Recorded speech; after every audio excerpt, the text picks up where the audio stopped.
Hi, my name is Everlyn Miller, 29 years old, the child in the family who has never once been truly valued. While my sister has always been praised as the golden star and my younger brother has been given every advantage by our parents, all I ever received were frowns and criticism. Even on my mother's birthday, when I stood up to present the most meaningful gift of all, covering the cost of the entire lavish dinner, the family still laughed, mocking me for pretending to have money. Have you ever been dismissed and denied your worth by your own family? Share your story with me and let me know where you are watching from before we begin. Thank you so much. The private dining room at Maple and Vine in downtown Chicago glowed beneath a high crystal chandelier, its light reflecting off pure white tablecloths and vases of carefully arranged white roses in the center of each table. The luxurious atmosphere carried the distinct air of American high society, making everyone who stepped inside feel just a little smaller before its refinement. Waiters dressed in black suits moved quietly like shadows, leaving only the sound of wine being poured and the faint aroma of fine roasted meat that had just been served. I sat at the far end of the long table, looking around with a feeling that was both strange and familiar. This was my mother Patricia Miller's 58th birthday, a woman always regarded as the heart of the family, and in many ways, she deserved that role. Tonight, she wore a modest navy blue dress, accented by an old pearl necklace she reserved for only the most special occasions. The golden light illuminated her face, making her smile even more radiant, yet I knew in those eyes the pride was always directed toward my sister Sloane, while indulgence was reserved only for my younger brother Noah. Beside my mother sat my father, Richard Miller, still carrying the stern presence of a businessman long accustomed to power, even though he was now retired. He sat with his back straight, his cold eyes always assessing, comparing each of his children one by one. Across the table was Sloane, my sister, sitting beside her boyfriend Derek. At 32, Sloane was already a successful attorney, walking with the confidence of polished high heels, constantly praised as the golden star of the family. My parents spoke of her as proof of their successful parenting, and she never missed a chance to remind everyone that she was their pride. My younger brother Noah had just completed his MBA. He had yet to achieve anything remarkable, but our parents provided him with everything. To them, Noah was the heir, the final hope of the family line. And then there was me, Everlyn, 29 years old, forever a shadow, the invisible child in this household. I had grown used to silence whenever I entered a room, used to my parents' distracted gazes, and used to hearing their praises always directed at Sloane or Noah. The evening began with extravagant gifts.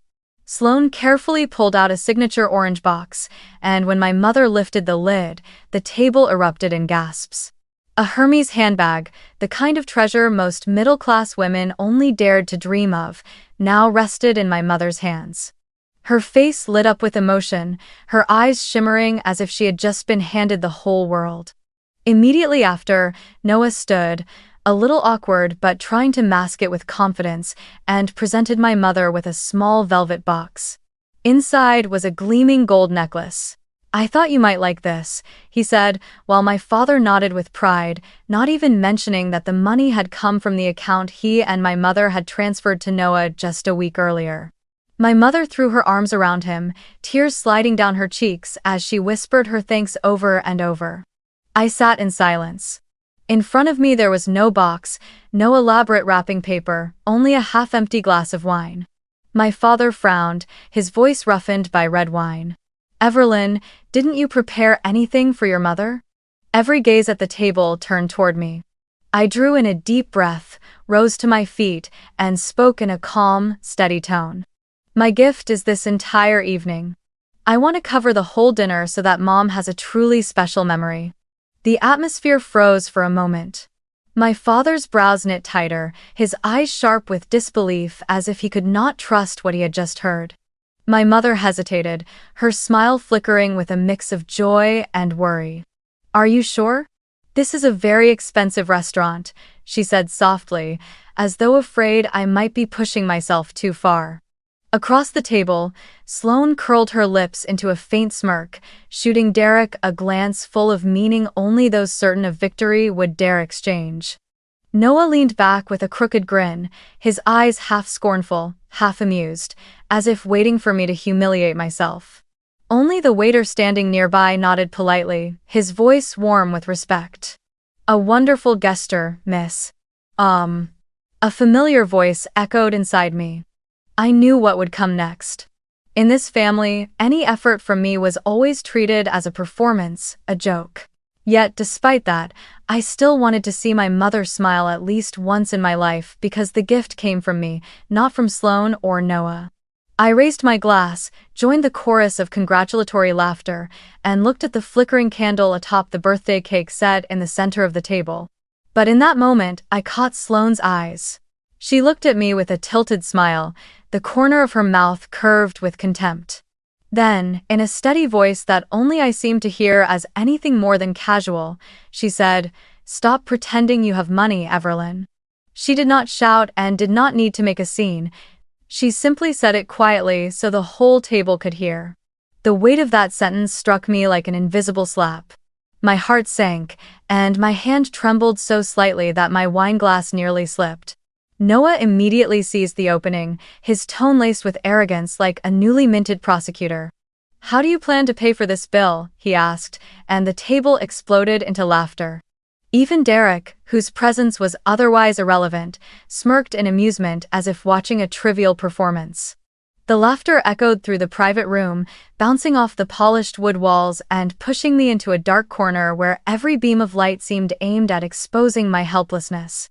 My father, the man I had secretly hoped would at least stop this humiliation, merely shook his head, took a sip of his wine, and said flatly, "Everlyn, don't put on a show. This is not the time for theatrics." My mother lowered her eyes, avoiding mine, her voice meant as advice but landing like a verdict. "Sweetheart, you know this restaurant is expensive. Don't make a fuss." In that moment, I realized a glaring truth. No one in my family was on my side. They did not believe me, they had never believed me. And perhaps they never would. I tried to keep my breathing steady so the remaining wine in my glass would not tremble too noticeably. But inside, old memories rose like violent waves crashing onto the shore. I remembered summer afternoons when Sloane would wear a brand new princess dress while I had to wear a worn-out one handed down. I remembered the day Sloane received a car to go to college while I was given a second-hand laptop that had already belonged to Noah.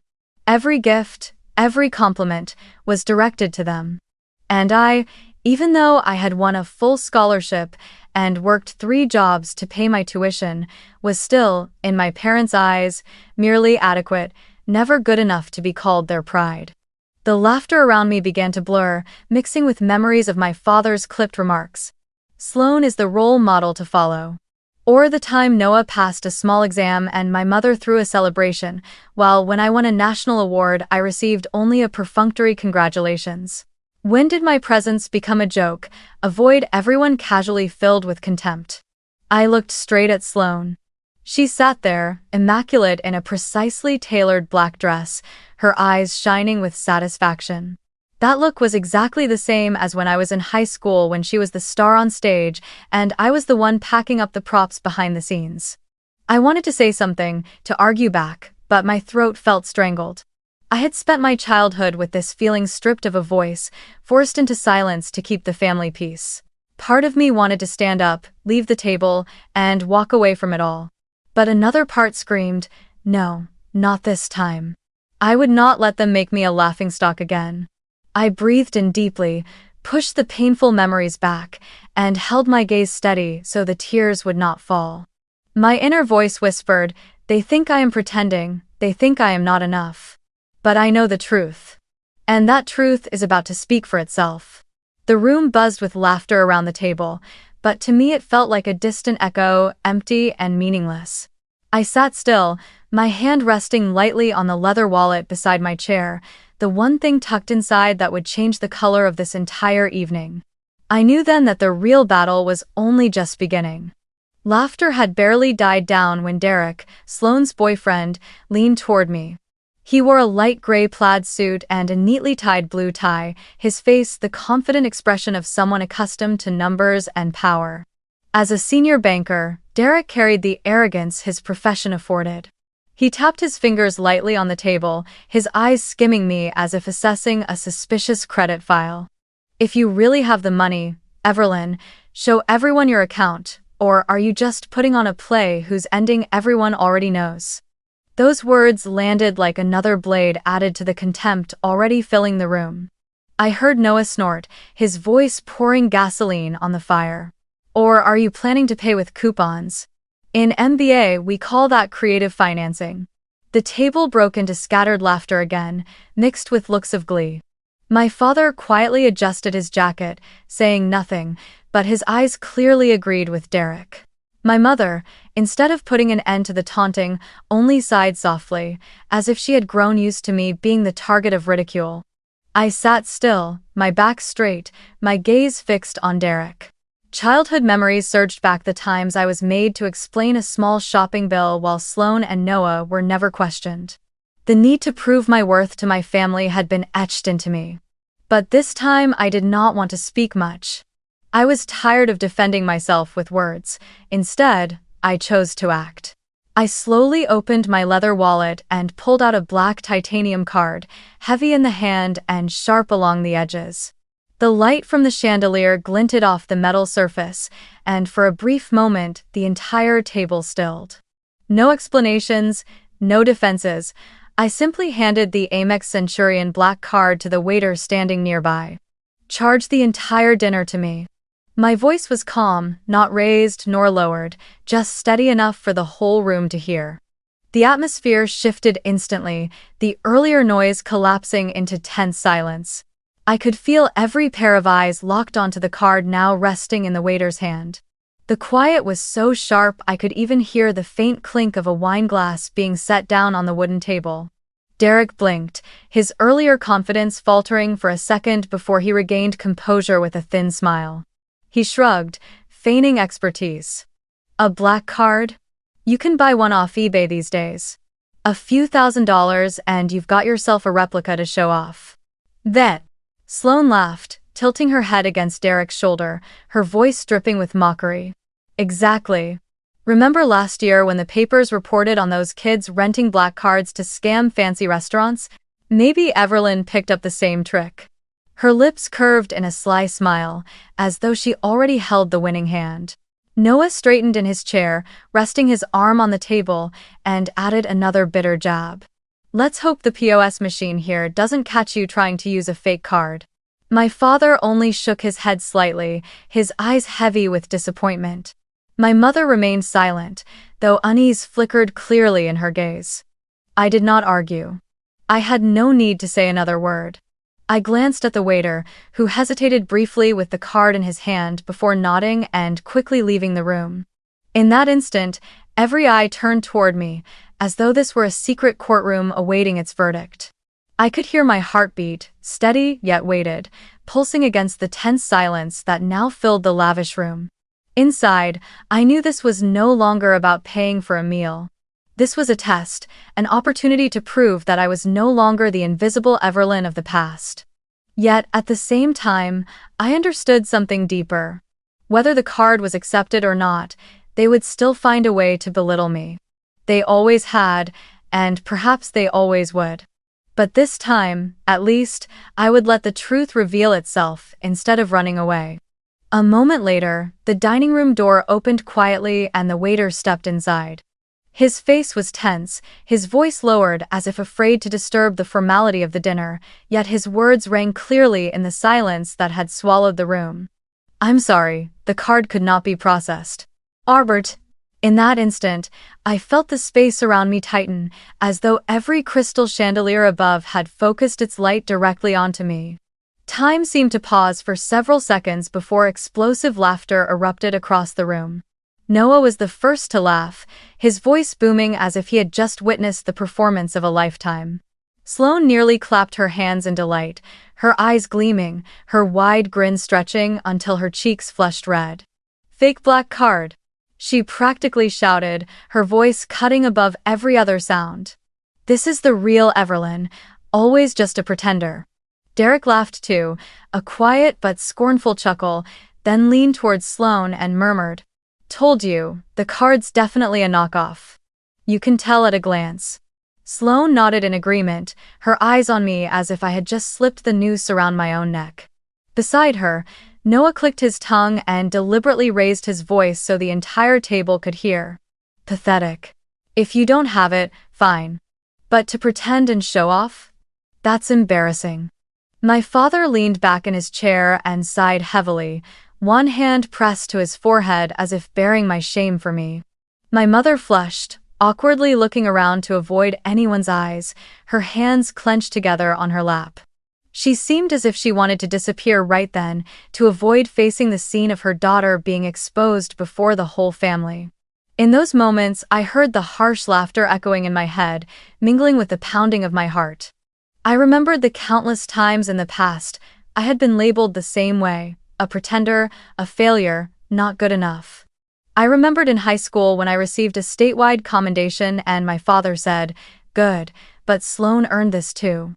I remembered being accepted to university on a full scholarship and my mother replying, "Not like Noah, he gets everything taken care of by his parents." Those memories surged back like waves, crashing over me and drowning me in a sea of mockery. I sat motionless, my hand still on the table, curled into a fist to stop my body from trembling. Part of me wanted to stand up and shout at them to admit how wrong they were, but another part urged calm. I had grown accustomed to being belittled. Their contempt was no longer new. It was a worn copy of countless moments before. Only this time, I had prepared for this moment. I did not need to argue or defend myself. I simply needed to let the truth speak for itself. I glanced at the waiter, still standing awkwardly with the card in his hand, and gave him a slight nod, as if to assure him that everything was fine. I knew what was coming. For them, this dinner was just another chance to turn me into a joke. But for me, this was the moment I had been waiting for all these years, the moment when the shell of the invisible child would finally crack and fall away. I took a sip of wine, letting the laughter echo around me, and whispered to myself, "Go ahead and laugh. In just a few minutes, everything will change." The mocking voices still hung in the air like an irritating echo when the dining room door swung open. A middle-aged man in a gray suit hurried in, his face flushed, his breathing heavy as if he had run a long way. The entire room froze, every gaze shifting toward him. I recognized him immediately. Jameson Clark, a senior manager at Maple and Vine, a man who almost never appeared unless something serious had happened. He stopped beside the table, bent slightly at the waist, and spoke with urgency and clarity. "Miss Miller, my deepest apologies. The issue is not with your card. It's because our restaurant still owes your company $550,000 from last month's catering contract." The sound in the room dropped into a void. The laughter was cut off so abruptly it left behind a suffocating silence. I heard someone gasp sharply, and when I turned, I saw the wineglass slip from Sloane's hand, crashing onto the carpet with a piercing shatter, exploding into thousands of crimson shards. She was frozen, eyes wide, lips trembling but unable to form a single word. My father's brows drew tight, his usually cold expression breaking into momentary confusion. My mother raised a hand to her mouth, her eyes darting as if searching for an escape from the stifling quiet. Derek blinked rapidly, his once confident face now clouded with bewilderment. Noah leaned forward, disbelief etched in every line of his face, his voice breaking. "Oh, which company exactly?" Jameson continued, his tone steady but edged with urgency, as though he was desperate to resolve the misunderstanding at once. Maple and Vine signed 3 major contracts with Miller Luxury Events to host our events, 2 charity galas and a VIP wedding. The total cost exceeded $600,000. We paid an advance of $50,000 and still owe $550,000, which will be cleared next quarter. Because accounting has not yet dispersed the payment, when the system flagged the card linked to the same account, it automatically showed the credit as held. The fault lies entirely with us, not with the validity of your card. I sat still, my hands resting lightly on the table, feeling the weight of every astonished stare from my family pressing down on me. None of them could react in time. Sloane bent awkwardly, scrambling to gather shards of glass as if the act itself could hide her shock. Derek spun his phone nervously in his hand, trying to search something, but his fingers shook so badly the screen kept sliding past what he wanted. Noah opened his mouth to speak, then shut it again, as if suddenly realizing that words had lost all meaning. My father was the first to break the silence. His voice came out rough, each word forced through tight lips. "You said 550,000? A contract? With Everlynn's company?" He pressed down on the words, Everlynn's company, as though trying to confirm an impossible reality. Jameson nodded firmly, his eyes turning toward me with respect. "Yes, that's correct. Miller Luxury Events, her company." "Sir, ma'am, Everlynn delivered 3 of the most spectacular events Maple and Vine hosted this past year. Without her company, we would not have achieved record-breaking revenue last quarter. We are deeply grateful, and I personally apologize for the incident that cast any doubt on her standing." I gave a slight nod, the corner of my lips curving into the faintest smile. No explanations were needed, no defense required. The truth had revealed itself, spoken through the voice of someone completely outside of the family. All the laughter, all the mockery from just minutes ago had flipped into a cruel joke against them. I could see the change in their eyes, contempt melting into confusion, and then flickering with a shame they would never admit. My mother placed a trembling hand on her chest, her voice unsteady. "Everlynn, that company is really yours?" I didn't answer right away. I let the silence hang, stretching their discomfort. Silence, I realized, sometimes carried more weight than words ever could. In that moment, I no longer felt like the invisible child hidden beneath Sloane's shadow or measured against Noah's convenience. I was myself, and the truth had spoken, whether they wanted to hear it or not. I let the heavy silence linger for a few more heartbeats. Their eyes seemed to dig into me, searching for cracks, for denial, for any sign this was all some mistake. But there was nothing left to deny. I sat upright, set my glass gently on the table, and spoke with a calm yet resonant voice that filled the room still vibrating from the shock. "That's right, I am the founder of Miller Luxury Events." My words struck like a bell, shattering the wall of illusions they had built around me for years. No more laughter, no more mocking eyes. Instead, a stunned silence blanketed the room. My father furrowed his brows, the lines on his forehead deepening as if he were struggling with an impossible equation. My mother's eyes widened, her hand clutching her pearl necklace as though it were the only anchor she had left. Sloane parted her lips, but no words came out, her gaze fixed on me in sheer disbelief. I continued, my voice calm, without boast or flourish, simply laying out the truth. "Last year our revenue was $45 million. This year, we are on track to surpass $70 million. My clients are not only wealthy families in Chicago but also Fortune 500 corporations, political figures, and major charitable foundations. Each month we host dozens of events, from museum galas to million-dollar weddings. My team now includes over 200 full-time staff and hundreds of collaborators." I saw Derek, so often proud of his position at the bank, turn pale. He quietly pulled out his phone, his trembling fingers tapping frantically across the screen. The glow lit his face, highlighting his growing panic. Then I heard him mutter, his voice shaky but loud enough for the table to catch. "Forbes. Forbes 30.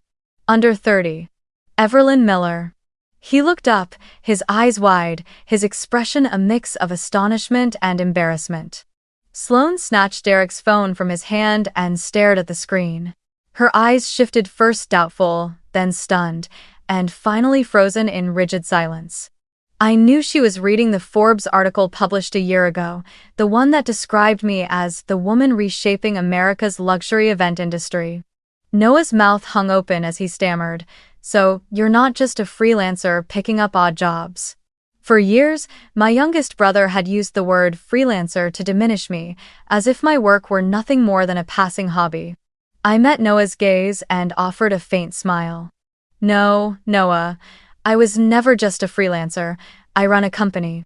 The truth hung in the air, heavy and undeniable. I watched my father inhale deeply, his hand on the table curling tighter into a fist. He had so often scolded me for being unrealistic, urging me to learn from Sloane and Noah. Now every one of those words was stripped bare by reality. My mother's eyes shimmered with tears, though I could not tell whether they came from emotion or shame. I continued, my tone steady. I am not boasting, nor do I need to prove myself to anyone. But since tonight everyone demanded to know how I could afford to pay for this dinner, this is the answer. I don't need loans, I don't need my parents' support, and I certainly don't need to pretend. I've walked this path on my own 2 feet. My father was the first to break the silence. His voice was low and hoarse, as if it took all his strength to force out the words. Why did you hide this from us, Everlyn? The question landed heavily, not just curiosity but tinged with hurt, as though my success without their knowledge was somehow a betrayal. I looked up at him, his eyes swirling with confusion, anger, and a hint of wounded pride. But deep down, the question didn't surprise me. It only unearthed memories I had long buried. I saw myself back at 18, the day Sloane received her college acceptance letter. My parents had gifted her a brand new car, a silver BMW gleaming under the summer Sunday. They handed her the keys with cheers and proud smiles, while I stood quietly in the corner, clutching my worn-out notebook. A month later, when it was my turn to head to college, my reward was a used laptop, its casing scratched, several keys already faded. I smiled and said thank you, but inside I knew the truth. The comparisons had never been fair. Then came Noah's turn. When my brother received his MBA acceptance letter, my parents covered his entire tuition, signed the checks in advance, and even promised to support his housing and car expenses. I can still hear my father's proud voice that day. You are the future of this family, Noah. You will carry it all. And me? I scraped together every cent of my tuition through scholarships and late-night shifts at the library. There were nights I fell asleep on the desk, teeth clenched, forcing myself to endure just so I wouldn't have to hear that familiar line again. If you were as good as Sloane, you wouldn't have to struggle like this. I turned back to my father, my voice calm but cutting. I hid it, because I knew that no matter what I achieved, in your eyes it would always be thanks to Sloane, thanks to you. Never because of me. I paused, letting the words sink in, then continued. I wanted to prove it on my own, without hearing anyone deny my effort again. I saw my mother flinch, her hand trembling against her pearl necklace. Sloane bit her lip, her eyes blinking rapidly as if refusing to face the truth. Noah stammered, starting to speak but closing his mouth quickly, his gaze dropping to the table. Derek looked at me, his eyes, for the first time, absent of mockery, replaced instead with something resembling respect. In my mind, it played like a film rewinding. Family dinners where I sat in silence while my parents showered Sloane with endless praise, lavish vacations where Noah always had a place, while I stayed behind to work extra shifts. The times I wanted to share small victories, only to hear the same reply, good, but not as good as your sister. Those wounds never healed with time. They simply lay dormant, waiting for the moment to burst open. And today, in this very room, under the stunned eyes of everyone present, I finally let them be spoken. I don't need recognition to boast, I said, my voice low but firm. I need it for myself. Because for all these years, I have been treated like a shadow. If I succeeded, it was credited to someone else. If I failed, it was called my true nature. So I chose silence. I chose to let my work and my results speak for me. Right. I sat still, took a deep breath, and began to speak, my tone as calm as if I were reading a report, though each word landed on the dinner table with the weight of stone. Last year, my company organized the fundraising gala for the Art Institute of Chicago. We built an entire indoor garden inside a glass conservatory, with lighting designed so that every frame looked like an impressionist painting.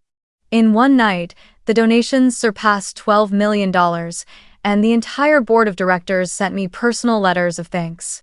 I saw my father blink, the lines around his eyes deepening, but he said nothing. I went on, my gaze fixed on Sloane. It was also my team and I who designed a $1 million wedding in Miami, where the bride descended a staircase draped in white orchids, and the groom was one of the top hedge fund directors.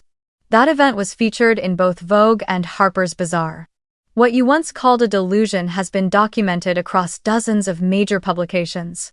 I paused, sipped my wine, and let the words settle into the silence.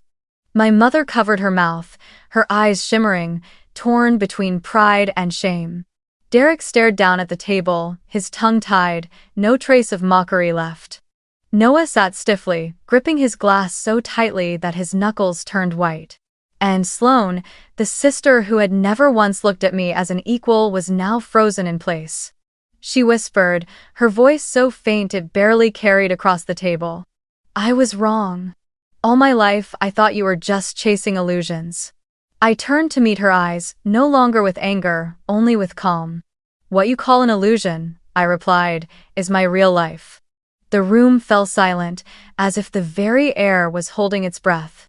My father tapped his fingers lightly against the table, and for the first time his gaze lingered on me, not to judge, but to truly look. In that look, I saw a strange mixture: surprise, something close to pride, and, beneath it all, a heavy layer of guilt. He gave a small, wordless nod. My mother exhaled softly, her eyes brimming, as if she wanted to speak but couldn't bring herself to do it. I sat there, keeping my distance. I didn't reach for their pride, nor did I offer forgiveness. Deep down, I knew favoritism would not vanish overnight. Sloane would still be the golden star in their eyes. Noah would still be the indulged youngest son. And me, even after proving I was strong enough to build an empire on my own in this family, I would still be the one forced to carve out my own place. But the difference was this: I no longer needed their validation. I looked around the table and saw faces transforming from contempt to astonishment, from confusion to shame. They were looking at me in an entirely new way, and I knew then the power had shifted. Not because I had taken their seat, but because I had stepped out of the small circle they once tried to confine me to. Inside me, a steady voice rose. "This is the moment I've been waiting for, not to take revenge, but to remind myself that I am strong enough to stand on my own, whether they believe it or not." I lifted my head, held onto a faint smile, and stayed silent, letting the truth continue to echo in their minds. When the tension in the room finally eased, loosened by the weight of those last words, I set my glass down and looked around. Every eye was still on me, but this time no longer with contempt. There was confusion, respect, and even a trace of regret. I took a deep breath, then smiled, my voice calm but carrying clearly across the room. "Since today is Mom's birthday, I want to share one more thing. I've already planned your 40th wedding anniversary. It will be more spectacular than any event I've ever organized. I want you both to have a day truly worthy of you." The room paused for a heartbeat before breaking into gasps of surprise. My mother raised her hand to her mouth, her eyes shimmering with tears. My father straightened in his chair, his gaze trembling, and for the first time I saw him unable to mask his emotions. Noah looked up at me, his face a mixture of astonishment and unease, while Sloane sat in silence, her eyes darkened, unable to conceal the shake in her composure. "Everlyn," my mother whispered, her voice trembling as if carried on a breath, "you truly thought about this?" I nodded calmly. "I've already reserved the New York Botanical Garden, beneath chandeliers draped with thousands of flowers. A symphony orchestra will play throughout the evening, and the guests will be people you've cherished your whole lives. I want that day to become a memory you can never forget." My mother broke into tears, wrapping her arms around my father. He didn't cry, but I saw his hand trembling as it rested on her back. It was one of those rare moments when he let his vulnerability show. Derek exhaled softly, muttering under his breath, "Unbelievable." And Noah spoke slowly, his voice cracking. "You did all of that." But inside me, the quiet was of a different kind. I knew very well that no matter how magnificent a celebration I created for my parents, they would still praise Sloane more, still look at Noah with indulgent eyes. Favoritism doesn't disappear in a single dramatic moment. It seeps into every thought, every habit, every word they speak. I had no illusions that I had changed everything. I lifted my glass with a smile, joining the others. For Mom, for Dad, and for 40 years together. Around the table, every hand raised a glass. The delicate chime of crystal rang out, mingling with the shimmer of wine beneath the golden lights. In that moment, we looked like a united family, a perfect picture. But only I knew that behind the curtain, cracks still remained, ones that could never truly be erased. I sat there, sipping quietly, watching the candlelight reflected in my mother's eyes. She was moved, my father silent but deep in thought. Noah tried to appear closer, more attentive, while Sloane forced a faint smile, her shame hidden under a mask of pride. I smiled back at them all, but inside, I whispered to myself, I've done what I needed to do. I've given, I've stood tall, and I've understood one truth: I don't need to wait for them to change to be free. The toasts echoed again, glasses clinking once more. The dinner ended with smiles, but beneath those smiles I still heard it, the faint, quiet sound of cracks that would never fully heal. That night, after leaving Maple and Vine, I drove along the quiet streets of Chicago. The pale yellow glow of the streetlights spilled across the windshield, reflecting my face half composed, half weary. I didn't head straight back to my apartment but let the car drift along its familiar path. Then, as if pulled by an invisible thread, I turned down a narrow street leading to the house of my childhood, the place where I grew up, the place where the first wounds had been carved deep. The house still stood there, a two-story home painted white, encircled by a low wooden fence, its second-floor windows glowing with warm light. Everything looked so familiar I could almost hear the faint footsteps of children echoing from the past. I parked on the opposite side of the street and sat quietly, my hands resting on the wheel. Memories flooded back, vivid as if they had happened only yesterday. I remembered my mother's sweet yet biased voice each time I held onto a toy or fought for a chance. Evelyn, give it to Sloane. You're the older sister, you must sacrifice. I remembered my father's stern eyes when speaking about the future. Noah is the one who will carry this family. Don't fool yourself with illusions. Those words repeated over and over, embedding themselves in me, planting the belief that I would never be enough. I grew up lacking not in material things, but in recognition. And that absence, I carried through my youth, right up to this very day. I sighed, my gaze fixed on the window where I used to sit late at night, studying under the dim glow of a desk lamp, while laughter drifted from the living room where Sloane flaunted her awards and Noah basked in our parents' praise. A simple, bitter truth struck me. Even though I now ran a company worth tens of millions, even though I could pay for the most lavish dinners, no amount of financial success would ever fill the wound left by emotional neglect. The lack of love and acknowledgement from my family had carved a hollow space nothing else could replace. The car trembled slightly as I leaned onto the steering wheel, closing my eyes and letting the tears fall freely, without restraint. I wasn't crying for them. I was crying for the 18-year-old girl who once left this house quietly with nothing but an old backpack, for the nights I studied and worked to pay tuition, for the moments I longed to share joy but was met only with comparisons. Those tears were not weakness. They were release. I knew what I needed to do. I could no longer chase after my parents' approval, nor allow them to keep defining my worth. I needed to heal not with numbers, but by turning inward, by learning how to value myself. So I began therapy. At first, sitting across from a stranger and speaking about wounds I thought had long gone cold was difficult. But session by session, I learned how to name my feelings, how to recognize the truth. I had been emotionally abandoned, and that was never my fault. At the same time, I poured my energy into work not just to earn money, but to rediscover joy in creation. I organized events where clients left with eyes shining, galas where donations were enough to save thousands of children, weddings where families were bound together by love rather than favoritism. Each successful event, I no longer saw as proof against my family, but as part of my own healing journey. I also opened my heart to people who had never belittled me, who always called me by my name with respect, not with the label of the invisible child. I joined a community of women entrepreneurs, each with her own story of being doubted, underestimated, and then rising above. Within that circle, I found the empathy I had never known in my own family. They taught me that true strength does not come from proving yourself to those who never believed in you, but from believing in yourself. One morning, as I stepped out of a therapy session, I paused in front of a mirror. I saw my face not perfect, carrying traces of exhaustion, but also etched with resilience.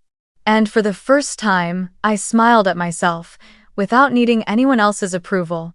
I thought, I am enough. And I will always be enough. A year later, I stood on the grand stage of the Manhattan Center in New York. Spotlights shone down on the thousands of people seated below entrepreneurs, artists, public officials, and even nurses and doctors from the Children's Hospital. Before me, a massive LED screen glowed with the words, "Fundraising Gala, Together for Children's Future." At my feet was a symbolic check for $10 million, the amount raised in a single night for the city's Children's Hospital. Applause thundered through the hall, wave after wave rolling forward. I bowed, a smile spreading across my face, and in that moment I realized. This was my family, the people who saw my true worth, without comparisons, without favoritism. In that moment, the memory of the maple and vine dinner flickered back. The night I was mocked when my card was declined, the night they sneered that I was pretending to have money. The night I stood tall and let the truth speak for itself. I no longer felt the sting of it. I only felt gratitude, because that was the moment that marked the beginning of my journey to choose myself. I held the microphone, my voice ringing clear. I once thought victory meant making those who doubted me regret it. But now I understand, true victory is when I no longer need their recognition. I stopped waiting. I chose myself. I chose a life where I am respected and loved. Those words were not only for the audience, but also a reminder to the girl I once was, the one who sat by the old window, clutching a dream of someday being seen. The stage lights dimmed, and the band began to play soft notes. I stepped away from the bright glow and walked toward the wings. Behind the curtain, my colleagues, the people I trusted and cherished, clapped my shoulder, embraced me, their eyes shining with shared joy. I felt free, no longer bound by any shadow. I didn't need to measure myself against Sloan or outshine Noah in my parents' eyes. I only needed to be Everlyn, and that was enough. As I walked out of the hall, I glanced up at the screen where my image still shone, standing before a sea of applause. I smiled softly, a sense of peace filling me. Victory was never about forcing a biased family to bow their heads. It was about being strong enough to walk away, free, no longer allowing them to define my worth. And if you are watching this story, perhaps you too have felt forgotten, compared, or diminished by the very people who were supposed to love you most. Believe me, you don't need to wait for them to change. What you need is the courage to change the way you see yourself. Family is not just about blood. True family is where you are respected, loved, and allowed to be who you are. The greatest victory isn't making them regret, it's being strong enough not to need their recognition at all. And when you reach that point, you'll find that freedom, peace, and happiness were never far away. Thank you for taking the time to listen to this story. If you feel connected or found a little strength in Everlyn's journey, don't forget to like, subscribe, and share so that others may also be inspired. See you again in the next stories, posted every day here on Familial Stories Exposed.